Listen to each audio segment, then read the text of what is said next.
പുതിയൊരു ക്ലാസ്സിലേക്ക് എല്ലാവർക്കും സ്വാഗതം. 10ാം class level, degree level, preliminary പരീക്ഷകൾ വരാൻ പോവുകയാണല്ലോ. അപ്പൊ നമുക്ക് മാത്സ് അതിനകത്തിൽ പ്രധാനപ്പെട്ട ഒരു ഘടകമാണ്. മാത്സ് ഒരുപാട് പേർക്ക് പ്രയാസമേറിയതുമാണ്. അപ്പൊ അങ്ങനെയുള്ളവർക്കൊക്കെ വേണ്ടിയിട്ട് മാത്സ് എളുപ്പമാക്കാനായിട്ട് നമ്മൾ ഒരു മിഷൻ ആരംഭിക്കുകയാണ്, മിഷൻ ഈസി മാത്സ്. ഇതിനകത്ത് നമ്മൾ ഏറ്റവും ബേസിക് തൊട്ട് പഠിച്ചു തുടങ്ങുകയാണ്. ഇന്നത്തെ ആദ്യത്തെ ക്ലാസ്സിൽ നമ്മൾ പഠിക്കുന്നത് നമ്പേഴ്സിനെ കുറിച്ചാണ്. ഏതൊക്കെ ടൈപ്പ് നമ്പേഴ്സ് ഉണ്ട്, അതെങ്ങനെയൊക്കെയാണ് പേര്, ഇതൊക്കെ ഏറ്റവും ലളിതമായിട്ടുള്ള ആദ്യത്തെ ക്ലാസ്സിലേക്ക് നമുക്ക് കടന്നാലോ. അപ്പൊ ഇവിടെ നിന്നിട്ടാണ് നമ്മുടെ മാത്സിന്റെ 10ൽ 10 മാർക്കിലോട്ടുള്ള യാത്ര ആരംഭിക്കുന്നത്.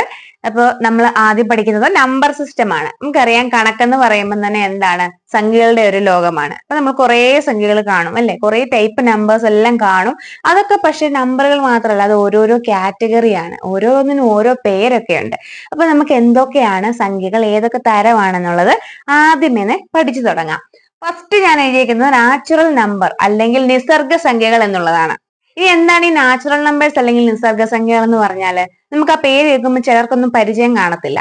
പക്ഷെ എണ്ണൽ സംഖ്യകൾ അല്ലെങ്കിൽ കൗണ്ടിങ് നമ്പേഴ്സ് എന്ന് പറഞ്ഞാലോ, അന്നേരം അറിയാം. നമ്മൾ കൗണ്ട് ചെയ്യാൻ ഉപയോഗിക്കുന്ന സംഖ്യകൾ എങ്ങനെയാ കൗണ്ട് ചെയ്യുന്നത്? 1, 2, 3, 4 അങ്ങനെയാണ് കൗണ്ട് ചെയ്യുന്നത്.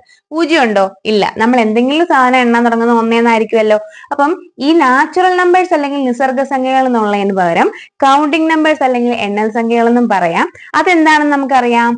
1, 2, 3, 4 അങ്ങനെ തുടർച്ചയായിട്ട് അനന്തമായിട്ട് നീണ്ടു പോകുന്നു അല്ലെ. 1, 2, 3, 4 തുടങ്ങുന്ന സംഖ്യകളെ നമ്മൾ എന്ത് പറയുന്നു? നാച്ചുറൽ നമ്പേഴ്സ് അല്ലെങ്കിൽ നിസർഗ സംഖ്യകൾ എന്ന് പറയുന്നു, അല്ലെങ്കിൽ കൗണ്ടിങ് നമ്പേഴ്സ് അല്ലെ മലയാളത്തിൽ പറഞ്ഞാൽ എണ്ണൽ സംഖ്യകൾ എന്ന് പറയുന്നു. ഇവിടെ ശ്രദ്ധിക്കുക, 1 മുതലാണ് തുടങ്ങുന്നത്, പോസിറ്റീവ് നമ്പേഴ്സ് ആണ് പോകുന്നത്. അപ്പൊ ഇതാണ് ഫസ്റ്റ് കാറ്റഗറി. ഓക്കെ, ഇനി രണ്ടാമത്തെ നോക്കിയേ, ഹോൾ നമ്പേഴ്സ് അല്ലെങ്കിൽ അഖണ്ഡ സംഖ്യകൾ എന്ന് പറയും.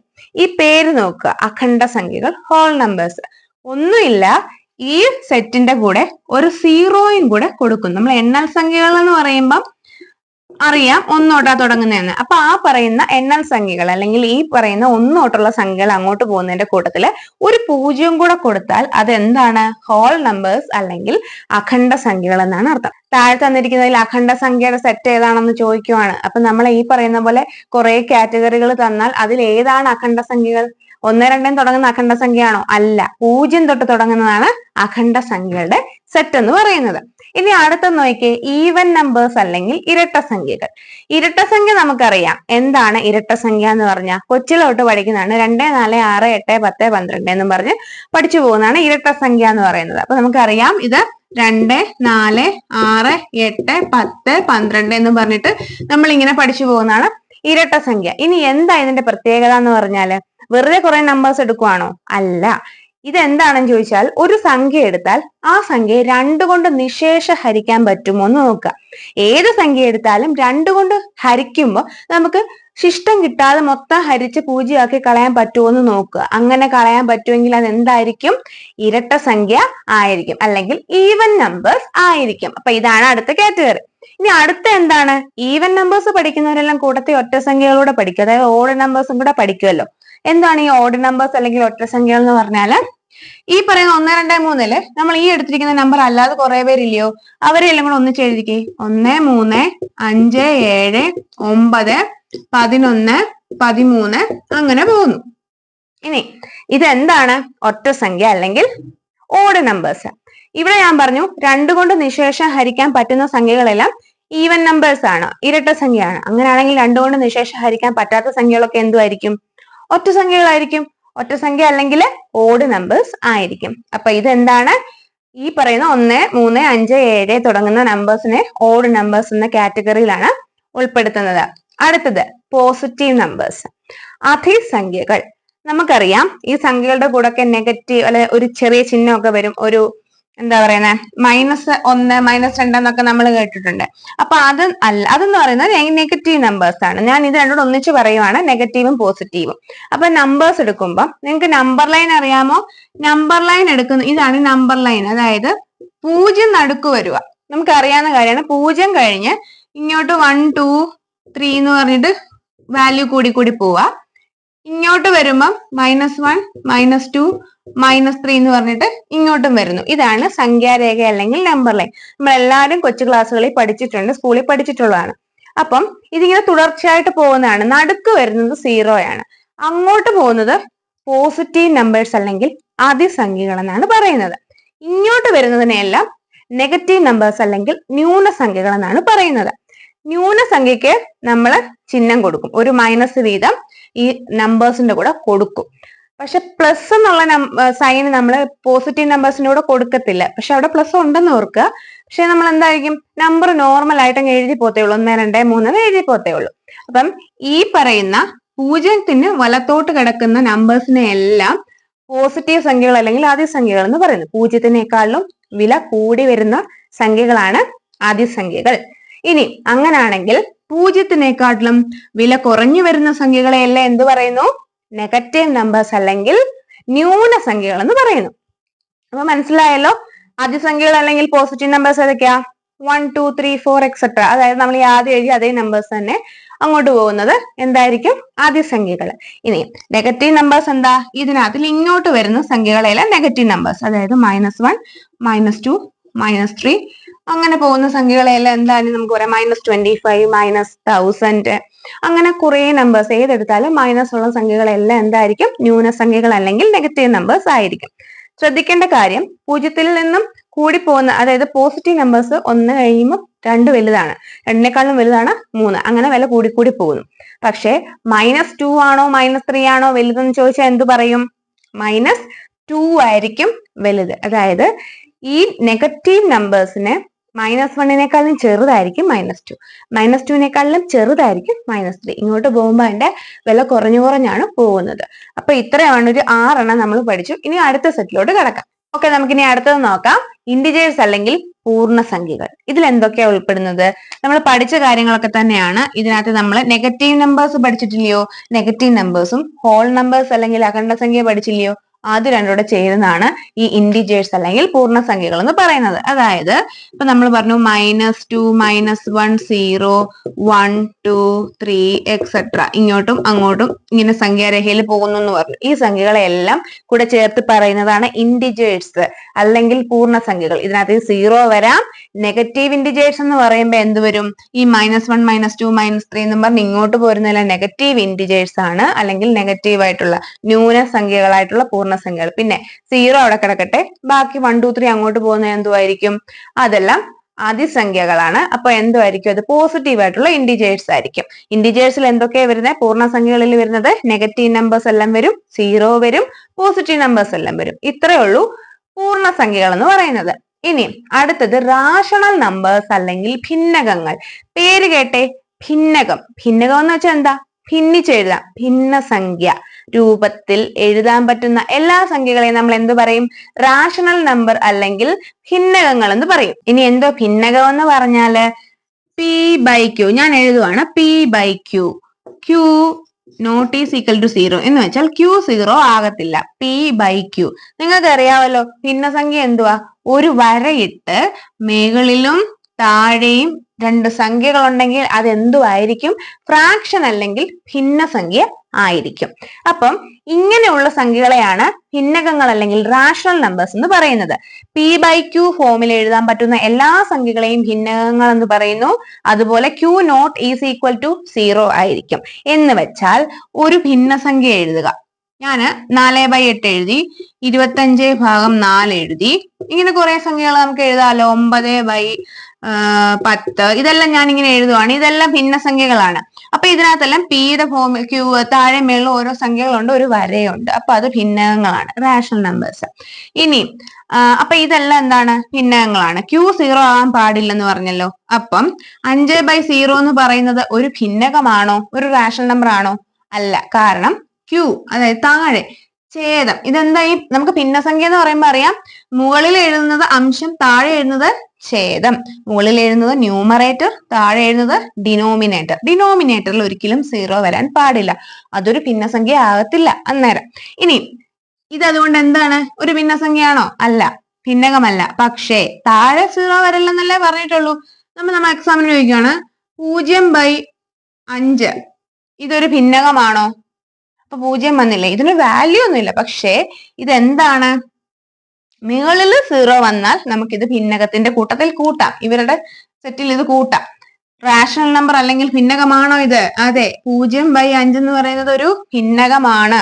ഓക്കെ ആണല്ലോ. പിന്നെ എല്ലാ തരത്തിലുള്ള പൂർണ്ണസംഖ്യകളും ഈ കൂട്ടത്തിൽ നമുക്ക് കൂട്ടാം, ഭിന്നകമായിട്ട് കൂട്ടാം. സപ്പോസ് ഞാൻ 3 എന്ന് എഴുതി, ഇത് ഭിന്നകമാണോ? ആണ്. കാരണം എന്താ? 3 നമുക്ക് എന്ത് പറയാം? 3/1 എന്ന് പറയത്തില്ലേ? നമുക്കൊരു പൂർണ്ണസംഖ്യയെ ഭിന്നസംഖ്യയായിട്ട് എഴുതാൻ പറ്റും. അംശമായിട്ട് ആ സംഖ്യ എഴുതുക, ഛേദമായിട്ട് ഒന്നും കൊടുക്കുക. അപ്പൊ നമുക്ക് അതിനെ ഭിന്നസംഖ്യയാക്കാൻ പറ്റും. അപ്പൊ ഇങ്ങനെ പറയുന്ന ഈ മുകളിൽ കാണുന്ന എല്ലാ സംഖ്യകളും, അതായത് ഈ ഇന്റിജേഴ്സ് മൊത്തം ഓൾറെഡി ഇതിലും ഉണ്ട്, ഈ ഭിന്നകങ്ങൾ അല്ലെങ്കിൽ റാഷണൽ നമ്പേഴ്സിലും ഉണ്ട്. അതുപോലെ കുറെ നമ്പേഴ്സ് നോക്കിക്കേ, ഈ പറയുന്ന ഈ എഴുതിയിരിക്കുന്ന തരത്തിലുള്ള ഭിന്നസംഖ്യകളെല്ലാം എന്തുമായിരിക്കും? ഭിന്നകങ്ങൾ അല്ലെങ്കിൽ റാഷണൽ നമ്പേഴ്സ് ആയിരിക്കും. ഇനി അതുപോലെ തന്നെ ഇപ്പം ഞാൻ 0.212121 ഇങ്ങനെ കണ്ടിന്യൂസ് ആയിട്ട് ഇങ്ങനെ പോകുന്ന സംഖ്യകളുണ്ടല്ലോ, ഈ ഡെസിമൽ, ഇതെന്തുവാ ഇത്? ഇതെന്ന് പറയുന്നത് ഡെസിമൽസ് ആണ്, അല്ലെങ്കിൽ ദശാംശ സംഖ്യകൾ. സെയിം ഇങ്ങനെ റിപ്പീറ്റ് ചെയ്തു പോകുന്ന സംഖ്യകളുണ്ടല്ലോ ദശാംശത്തിൽ, അങ്ങനെയുള്ള സംഖ്യകളും എന്തുമായിരിക്കും?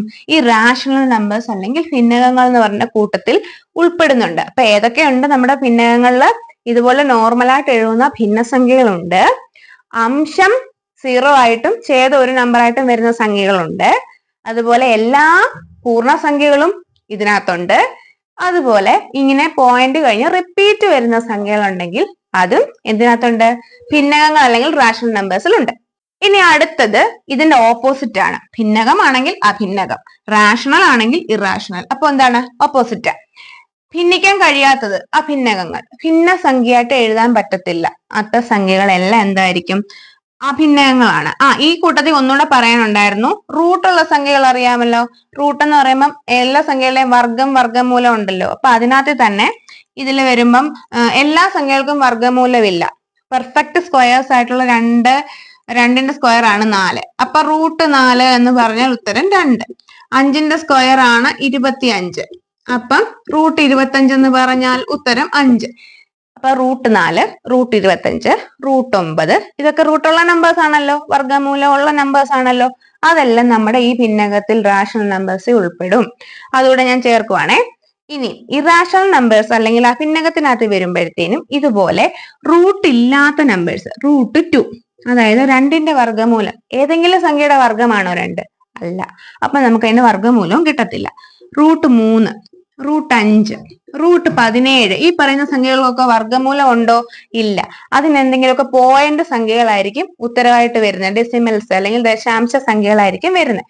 അപ്പൊ അങ്ങനെയുള്ള സംഖ്യകളെല്ലാം ഈ അഭിന്നകത്തിലാണ് ഉൾപ്പെടുന്നത്, ഇറാഷണൽ നമ്പേഴ്സിലാണ് ഉൾപ്പെടുന്നത്. അതുപോലെ തന്നെ പൈ എന്ന് പറഞ്ഞ സംഖ്യ, പൈ എന്താണ്? നമ്മൾ ഈ വൃത്തത്തിന്റെ അളവുകളൊക്കെ പഠിക്കുമ്പം ഉപയോഗിക്കുന്ന ഒരു മെഷർമെന്റ് ആണ് ഈ പൈ എന്ന് പറയുന്നത്. 3.14 ആണ്, 3.14 ആണ് അതിന്റെ ഒരു വാല്യൂ എന്ന് പറയുന്നത്. അപ്പൊ നമ്മൾ അത് വെച്ചിട്ട് കണക്കുകളൊക്കെ ചെയ്യാറുണ്ട്, ഹൈസ്കൂൾ ലെവലിലും എല്ലാം നമ്മൾ കൂടുതൽ കണക്കുകളൊക്കെ ചെയ്യാറുണ്ട്. അപ്പൊ ഈ പൈ എന്ന് പറയുന്നത് എന്തുമായിരിക്കും? അഭിന്നകത്തിന്റെ കൂടെ വരുന്ന ഒരു സംഖ്യയാണ്. അതുപോലെ തന്നെ ഇവിടെ ഞാൻ പറഞ്ഞിപ്പം 3.0375918 ഇങ്ങനൊക്കെ പോകുന്ന നമ്പേഴ്സ് ഉണ്ടല്ലോ, പോയിന്റ് ഒക്കെ കഴിഞ്ഞിട്ട് ഇങ്ങനെ ഓരോന്നും ഓരോ നമ്പർ ആയിട്ട് പോകുന്നു, റിപ്പീറ്റ് വരുന്നില്ല. അങ്ങനെ കുറെ സംഖ്യകൾ ഇങ്ങനെ ആവർത്തിച്ചു പോയി തീരാത്ത ദശാംശ സംഖ്യകളൊക്കെ ഉണ്ടല്ലോ. അങ്ങനെയുള്ള സംഖ്യകളെല്ലാം ഇതിനകത്ത് പെടും, ഇറാഷണൽ നമ്പേഴ്സ് അല്ലെങ്കിൽ അഭിന്നകത്തിനകത്ത് പെടും. ഏതൊക്കെയാണ്? അപ്പം നമ്മൾ പറഞ്ഞ റൂട്ട് കിട്ടാത്ത സംഖ്യകള്, പിന്നെ അതുപോലെ പയ്യ്, ഇതുപോലെ ഒരുപാട് ദശാംശ സംഖ്യകളുള്ളത്. ഇതൊക്കെ എന്തുവാ ശരിക്കും പറഞ്ഞാൽ P/Q ഫോമിൽ എഴുതാൻ പറ്റത്തില്ല, നമുക്ക് ഭിന്നസംഖ്യയായിട്ട് എഴുതാൻ പറ്റത്തില്ല. അങ്ങനെയുള്ള സംഖ്യകളാണ് ഈ കാറ്റഗറിയിൽ ഉൾപ്പെടുന്നത്. അപ്പൊ നമുക്ക് മനസ്സിലായില്ലേ, ഇറാഷണൽ നമ്പേഴ്സ് അല്ലെങ്കിൽ അഭിന്നകങ്ങൾ. ഇനി നമ്മൾ പറയുന്നത് റിയൽ നമ്പേഴ്സ്. റിയൽ നമ്പേഴ്സ് എന്ന് പറഞ്ഞാൽ രേഖീയ സംഖ്യകൾ എന്നും മലയാളത്തിൽ പറയും, വാസ്തവിക സംഖ്യകൾ എന്നും മലയാളത്തിൽ പറയും. നമ്മൾ കൂടുതൽ യൂസ് ചെയ്യുന്നത് രേഖീയ സംഖ്യകൾ എന്നുള്ള വേർഡാണ്. അപ്പൊ ഇതിനകത്ത് ഇതൊന്നുമില്ല. എന്തുവാ ഈ റിയൽ നമ്പേഴ്സ് എന്ന് പറഞ്ഞാല് നമ്മളിപ്പൊ പഠിച്ച റാഷണൽ നമ്പേഴ്സും ഇറാഷണൽ നമ്പേഴ്സും മൊത്തത്തിൽ ഉൾപ്പെടുന്നതാണ് റിയൽ നമ്പേഴ്സ് അല്ലെങ്കിൽ രേഖീയ സംഖ്യകൾ എന്ന് പറയുന്നത്. ഒരു നമ്പർ ലൈൻ വരച്ചാൽ, നമ്മൾ ആദ്യം വരച്ചില്ലേ, അതുപോലെ നമ്പർ ലൈൻ വരച്ചാൽ ഈ സംഖ്യകളെല്ലാം അതിനകത്തിൽ ഉൾപ്പെടുന്നുണ്ട്. ചുരുക്കി പറഞ്ഞാൽ മാത്സിൽ ഒരുമാതിരിപ്പെട്ട എല്ലാ സംഖ്യകളും ഉൾപ്പെടുന്നതാണ് റിയൽ നമ്പേഴ്സ് അല്ലെങ്കിൽ രേഖീയ സംഖ്യകൾ എന്ന് പറയുന്നത്. ഇങ്ങനെ പറയാം, റാഷണൽ നമ്പേഴ്സും ഇറാഷണൽ നമ്പേഴ്സും ഉൾപ്പെടുന്നതാണ് റിയൽ നമ്പേഴ്സ് എന്ന് പറയുന്നത്. അത് അത്രയേ ഉള്ളേ. ഇനി അടുത്തത് ഇമാജിനറി നമ്പേഴ്സ്. ഇത് നമുക്കിപ്പോ നമ്മുടെ എക്സാമിനോ കാര്യത്തിനോ ഒന്നും നമുക്കിത് ആവശ്യമില്ല. പക്ഷെ ഇത് ഈ നമ്പർ സിസ്റ്റത്തിലുള്ള ഒരു കാറ്റഗറി ആയതുകൊണ്ട് ഞാൻ ഇതും കൂടെ അങ്ങ് പറയുവാണ്. ഇമാജിനറി നമ്പർ എന്ന് പറഞ്ഞാൽ അറിയാം, സാങ്കല്പികമായിട്ടുള്ള സംഖ്യകളാണ്. നമ്മൾ ഈ ഹയർ സെക്കൻഡറിയിലൊക്കെയാണ് പോകുമ്പോൾ പഠിക്കുന്നത്. അതായത് ഐ എന്ന് പറയുന്ന ഒരു ലെറ്റർ ഉപയോഗിച്ച് നമ്മൾ ചെയ്യുന്ന കണക്കുകളൊക്കെ ചെയ്യുമ്പോൾ ഇതാണ് ഈ പറയുന്ന ഇമാജിനറി നമ്പറിന്റെ ഒരു കാറ്റഗറി വരുന്നത്. അതായത് ഒരു റിയൽ നമ്പർ എടുത്തു, അതിനെ ഐ കൊണ്ട് മൾട്ടിപ്ലൈ ചെയ്താൽ കിട്ടുന്നത് എന്താണോ അതായിരിക്കും ഇമാജിനറി നമ്പർ എന്ന് പറയുന്നത്. ഈ ഐ എന്ന് പറയുന്നതിനൊരു വിലയുണ്ട്, √(-1) എന്നാണ് ഇതിന്റെ വില. അപ്പൊ നമ്മൾ ഒത്തിരി ആധികാരികമായിട്ട് ഇത് പറയേണ്ട കാര്യമില്ല, ഇത്ര മാത്രം ഓർക്കുക. ഇമാജിനറി നമ്പർ എന്ന് പറഞ്ഞാൽ ഐ എന്ന് പറയുന്ന ഒരു അക്ഷരം കൊണ്ട് സൂചിപ്പിക്കുന്ന സംഖ്യകളാണ്. അവ ഒരു റിയൽ നമ്പറിനെ ഐ കൊണ്ട് മൾട്ടിപ്ലൈ ചെയ്താൽ കിട്ടുന്ന സംഖ്യയാണ്. ഐയുടെ വില √-1 ആണ്. അപ്പൊ നമുക്ക് ഇത്രയും കാര്യം അറിഞ്ഞിരുന്നാൽ മതി. ഒരു എക്സാമ്പിൾസ് കൂടെ കാണിച്ചു തരാം. 3i -2i i√2 ഈ പറയുന്നതൊക്കെ റിയൽ നമ്പേഴ്സ് ഇൻറ്റു ഐ ആണല്ലോ വരുന്നത്. അപ്പൊ ഇതിൽ ഇമാജിനറി നമ്പേഴ്സ് ആയിരിക്കും. അടുത്തായിട്ട് നമ്മൾ ഇനിയും പഠിക്കാൻ പോകുന്നത് 2 കാറ്റഗറിയും കൂടെ ഉള്ളു. പ്രൈം നമ്പേഴ്സ് അല്ലെങ്കിൽ അഭാജ്യ സംഖ്യകൾ, കോമ്പോസിറ്റ് നമ്പേഴ്സ് അല്ലെങ്കിൽ ഭാജ്യ സംഖ്യകൾ. ഇതെടുക്കുന്നത് ആദ്യം നമ്മൾ പഠിച്ചില്ലേ 1 2 3 4 കൗണ്ടിങ് നമ്പേഴ്സ്, 1 2 3 4 5 6 അങ്ങനെ പോകുന്ന സംഖ്യകളുണ്ടല്ലോ, അതിനകത്തുനിന്ന് മാത്രം എടുക്കുന്ന 2 പ്രത്യേക കാറ്റഗറികളാണ് പ്രൈം നമ്പേഴ്സ് അല്ലെങ്കിൽ അഭാജ്യ സംഖ്യകൾ എന്ന് പറയുന്നതും കോമ്പോസിറ്റ് നമ്പേഴ്സ് അല്ലെങ്കിൽ ഭാജ്യ സംഖ്യകൾ എന്ന് പറയുന്നതും. ആദ്യം നോക്കി, അഭാജ്യം ഭാഗിക്കാൻ പറ്റുന്നത് ആണോ? അല്ല, ഭാഗിക്കാൻ പറ്റത്തില്ല. അഭാജ്യം അതായത് ഞാൻ കുറച്ച് നമ്പേഴ്സ് കാണിക്കാമേ. 2 3 4 5 6 ഇങ്ങനെ പോകുന്നു. അപ്പൊ അതില് 1 എന്ന് പറയുന്ന സംഖ്യ ഈ 2 കാറ്റഗറിയിലും എടുക്കത്തില്ല. ഭാജ്യസംഖ്യയുമല്ല അഭാജ്യസംഖ്യയുമല്ല. ഭാജ്യസംഖ്യയും അഭാജ്യസംഖ്യയും അല്ലാത്ത എണ്ണൽ സംഖ്യ ഏത് എന്നൊരു ചോദ്യം വന്നാലോ അതിന്റെ ഉത്തരം 1 ആണ്. നമുക്ക് PSCക്ക് ഡയറക്റ്റ് ആയിട്ട് ചോദിച്ചിട്ടുണ്ട് അങ്ങനത്തെ ക്വസ്റ്റ്യൻസ് ഒക്കെ. അപ്പൊ നോക്കിയേ, ബാക്കി കിടക്കുന്ന 2 തൊട്ട് ഇങ്ങോട്ട് വരുന്ന നമ്പറുകൾ നോക്കുക. ഈ 2 എന്ന് പറയുന്നതിന് ഘടകങ്ങൾ എന്തൊക്കെയാണ്? 1 ഉണ്ട്, 2 ഉണ്ട്. നോക്കിയേ, ഏതൊരു സംഖ്യ എടുത്താലും അതിന്റെ ഘടകങ്ങൾ 1 കാണും, ആ സംഖ്യയും അതാത് സംഖ്യയും കാണും. അത് രണ്ടും മിനിമം നമ്പർ ഘടകങ്ങളായിരിക്കും. ഏത് സംഖ്യ എടുത്താലും അതിന്റെ ഘടകങ്ങൾ 1 ആ സംഖ്യ അതിന്റെ ഘടകങ്ങളായിരിക്കും. അപ്പം എങ്ങനെ ഘടകം കണ്ടുപിടിക്കുന്നത്? ഈ 2 എന്ന് പറയുന്നത് ഏതൊക്കെ സംഖ്യകൾ തമ്മിൽ ഗുണിക്കുന്നതാണ്? 2 × 1 മാത്രമേ ഉള്ളൂ 2. വേറൊരു സംഖ്യയും ഗുണിച്ചാൽ 2 കിട്ടത്തില്ല. ഓക്കെ, 3നും അതുപോലെ തന്നെ 3 × 1 ഉള്ളൂ 3. അപ്പൊ അതിന്റെ ഘടകങ്ങൾ ഏതൊക്കെയാ? 1ഉം 3ഉം. അപ്പൊ ഇങ്ങനെ ഗുണിക്കുമ്പോ ഈ 2 കിടക്കുന്ന നമ്പേഴ്സ് ഉണ്ടല്ലോ, ഈ 2 നമ്പേഴ്സിനെയാണ് നമ്മൾ ഘടകങ്ങൾ എന്ന് പറയുന്നത്. 4 നോക്കിക്കേ, എല്ലാ സംഖ്യയ്ക്കും 1ഉം അതേ സംഖ്യയും ഘടകമായിരിക്കും. അപ്പൊ 1ഉം 4ഉം ഘടകമാണ്. പിന്നെ ഏതെങ്കിലും ഉണ്ടോ? 2 × 2 4ആണ്. അപ്പം 2 × 2 ഉണ്ടെങ്കിൽ അതിൽ ഒരു 2 എടുത്തേ, ഈ 2 ഒരു ഘടകമാണല്ലോ. അപ്പൊ ഇവിടെ 3 ഘടകമായി. ഈ 5നോ 1 × 5 മാത്രമാണല്ലോ ഘടകം. അപ്പൊ 1ഉം 5ഉം മാത്രമേ ഇവിടെ ഘടകങ്ങളായിട്ടുള്ളൂ. 6 എടുക്കുമ്പോൾ 1 × 6 6. അപ്പൊ 1ഉം 6ഉം ഘടകമാണ്. 2 × 3 6. അപ്പൊ 2ഉം 3ഉം ഇതിന്റെ ഘടകങ്ങളാണ്. ഇവിടെ 4 ഘടകം വന്നു. ഇവിടെ നോക്കിയാൽ ഇവിടെ 3 ഇവിടെ 4 ഘടകങ്ങളുണ്ട്. ഈ 2നും 3നും 5നും ഒക്കെ എത്ര ഘടകമേ ഉള്ളൂ? 2 ഘടകം മാത്രമേ ഉള്ളൂ. അതായത് 1ഉം അതേ സംഖ്യയും മാത്രം. അങ്ങനെ ഒരു സംഖ്യ എടുത്താൽ 1ഉം അതേ സംഖ്യയും മാത്രമേ ഘടകങ്ങൾ ഉള്ളൂവെങ്കിൽ, അതായത് 2 ഘടകങ്ങൾ മാത്രമേ ഉള്ളൂ ആ സംഖ്യക്കെങ്കിൽ അവയെ നമ്മൾ അഭാജ്യ സംഖ്യകൾ അല്ലെങ്കിൽ പ്രൈം നമ്പേഴ്സ് എന്ന് വിളിക്കുന്നു. ഏതൊക്കെയാണ് എക്സാമ്പിൾ? 2 3 5 6 ഇല്ല, 7 8 ഉണ്ടോ? ഇല്ല, 8 കൂടുതൽ ഘടകങ്ങളുണ്ട്. 9 9ന് ഘടകങ്ങളുണ്ട്. 10 ഇല്ല, 11 13 അങ്ങനെ തുടർന്ന് പോകുന്നു.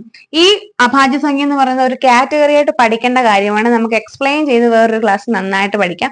ഇപ്പൊ ജസ്റ്റ് ഞാൻ ഏത് കാറ്റഗറിയാണെന്ന് പറയാൻ വേണ്ടി മാത്രമാണ് ഇതിനകത്തോട്ട് ഞാൻ ഇത് ഇൻക്ലൂഡ് ചെയ്തിരിക്കുന്നത്. അപ്പം കമ്പോസിറ്റ് നമ്പേഴ്സ് എന്തൊക്കെയാണെന്ന് ഞാൻ പറയാം.